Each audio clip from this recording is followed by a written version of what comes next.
conversar agora com Aníbal Massaini Neto. Ele é produtor e diretor do documentário Pelé Eterno.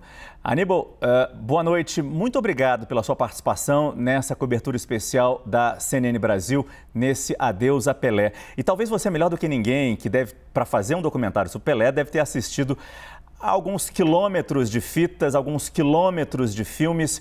Eu queria que você destacasse para a gente algumas... Em primeiro lugar, como foi selecionar essas imagens, selecionar as histórias que entraram nesse documentário?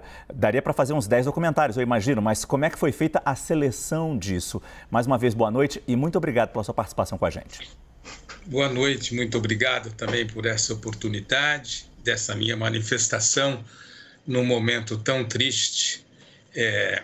Tive oportunidade de conviver com Pelé por várias décadas. O conheci em 1965, quando fui convidá-lo no vestiário do Santos para fazer um papel em um filme de ficção.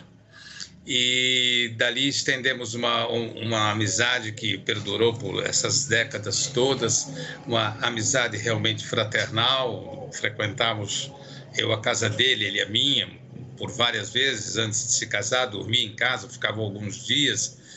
Enfim, é uma perda muito sentida. Bom, com relação ao filme, eu quero dizer que essa ideia surgiu em 1984, eu acho, quando ele foi eleito o atleta do século.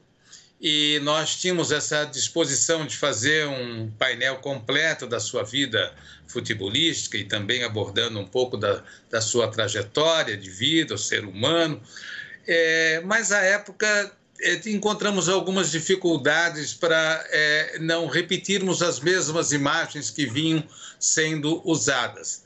E na virada do século, 1999, 2000, resolvemos retomar esse projeto, porque aí os acervos estavam um pouco mais organizados e já havia uma nova tecnologia que nos permitia utilizar imagens vindas de videotapes e de outros suportes, e então com isso tínhamos uma possibilidade de fazer esse desejado painel bastante amplo, que fosse o mais significativo possível de toda a sua carreira.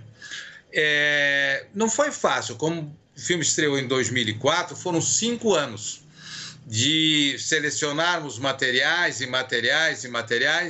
e depois alinhavarmos tudo isso numa narrativa que pudesse também, além do espetáculo, da virtuose, do talento incomensurável, de certa forma também tocarmos o sentimento das pessoas, principalmente do público feminino, que nem sempre é um público muito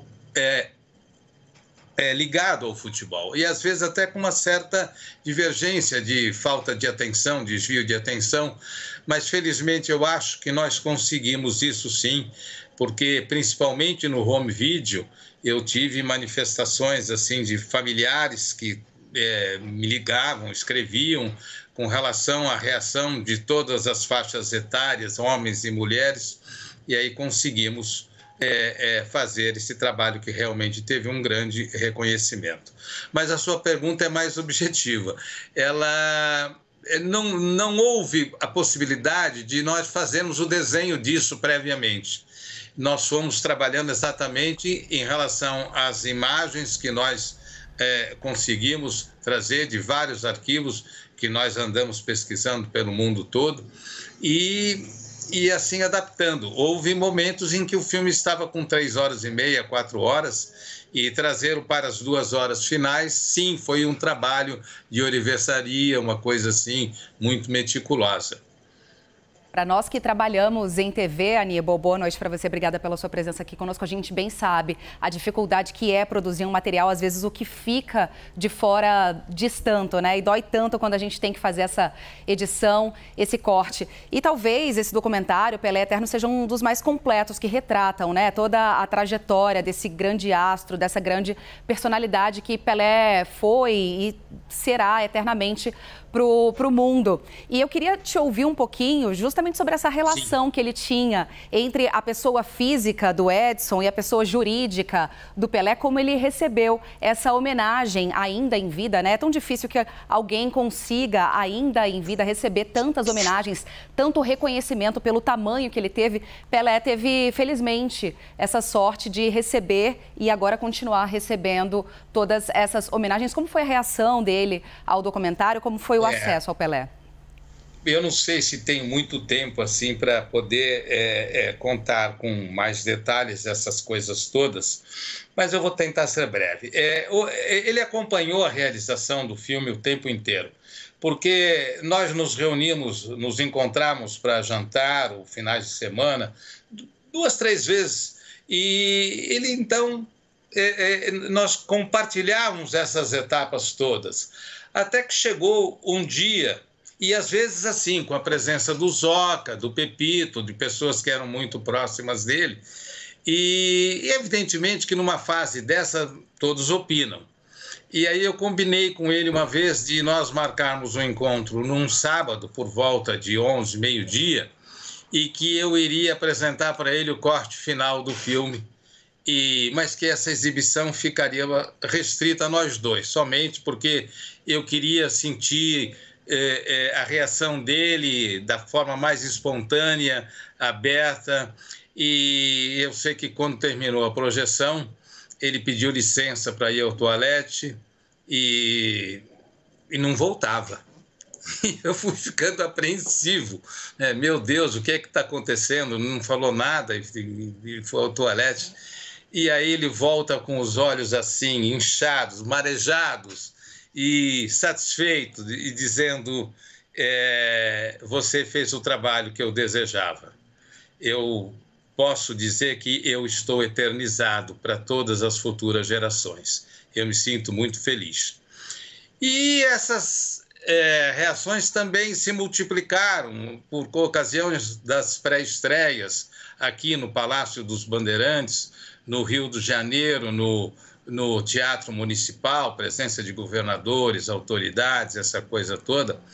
E mais, no exterior também. Tivemos algumas viagens para acompanharmos exibições do filme. Aliás, o filme teve um prêmio em Cannes, o prêmio Arcobaleno, destinado ao filme latino-americano. É um prêmio extraoficial, mas que elegia o melhor filme em língua latina exibido na programação das várias mostras do festival.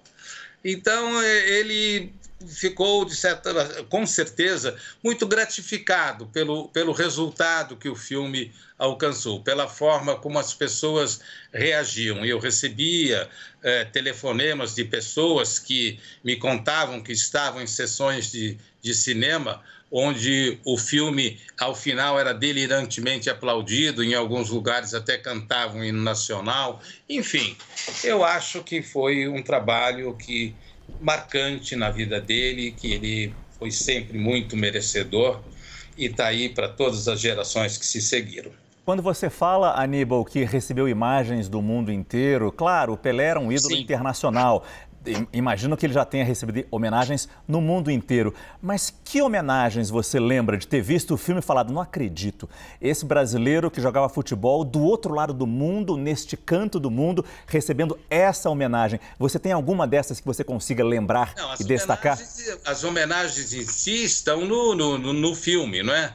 Ele teve homenagens que o consagraram como uma personalidade do mundo, e essas homenagens aconteceram muito mais após Pelé ter deixado o futebol, como reconhecimento de várias entidades internacionais, pela forma como ele sempre se colocou, do que a época de jogador. Eu acho que Casagrande está aí nos acompanhando, sabe o que é essa vida de excursões, principalmente numa época, no início dos anos, final dos anos 50, início dos anos 60, em que essas excursões que aconteciam para a Europa, em junho, julho ou no janeiro, fevereiro, pela América Latina e México, elas apresentavam um jogo a cada 2 dias. E eles saíam de uma cidade para outra, às vezes de ônibus, ou às vezes não sei o quê, muitas vezes vestidos já com um agasalho para entrar em campo. Quer dizer, essa vida passou a ser um pouco mais sossegada depois que ele pôde... depois que ele abandonou o futebol, e aí sim ele teve tempo para cuidar da sua imagem de homem público e as causas que ele se dedicou, e com maior disponibilidade de tempo. Aníbal Massaíni Neto... Agora, consegui sim, aí jogos, não é que nessa ocasião os clubes brasileiros conseguiam programar essas excursões, e os jogadores brasileiros eram conhecidos das grandes plateias europeias e sul-americanas pela exibição desses jogadores, não é? Então, era comum, sim, conseguirmos reportagens desses jogos com grandes plateias, estádios lotados, homenagens assim, antes da partida começar, essa coisa toda. Era realmente uma coisa excepcional. Era já considerado, no início da sua carreira, um virtuoso, uma pessoa que provavelmente não teria um sucessor à altura. O documentário Pelé Eterno foi dirigido por Aníbal Massaíni Neto. Nós conversamos com ele agora. Agradeço muito sua entrevista com a gente. Aníbal, boa noite. Muito obrigado. Para mim também foi um prazer poder falar um pouco desse trabalho que nós realizamos. E, enfim...